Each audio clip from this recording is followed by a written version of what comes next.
The Trump administration's deportation agenda is causing some fractures among Democrats as they consider if and how to respond.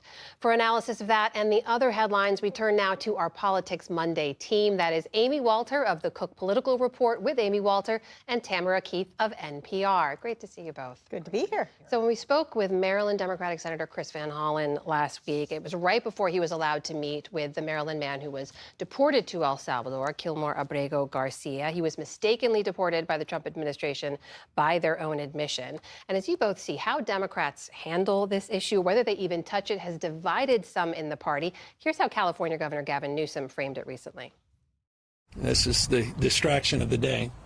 This is the debate they want. This is their 80-20 issue as they've described it. You know, those that believe in the rule of law defending it. But it's a tough case because people are they defending MS-13?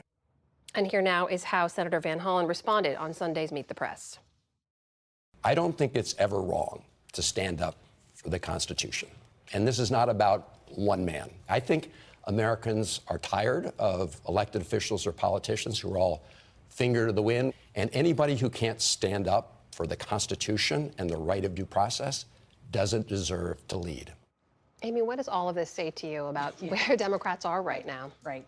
Well, where Senator Van Hollen is where so many Democratic, especially Democratic voters, are sitting today, which is they are frustrated with what they see is ineffective and inadequate response to Donald Trump and many of the actions that he's taken.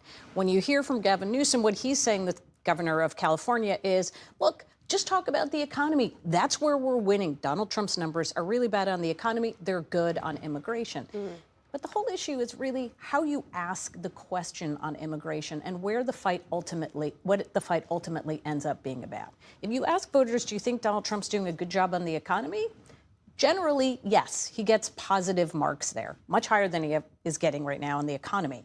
But when you ask specifically about some of the things either that he's doing or saying that he's doing, including one that asks the question, do you think that he should be able to deport people if a court order tells him to stop it? Overwhelming majority say, no, he shouldn't be allowed to do that.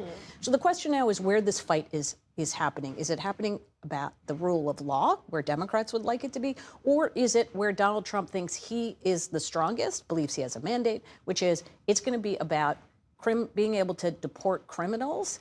And in the election in 2020 or 2024, this was the issue that constantly brought me back into contention. Tim, how do you see it?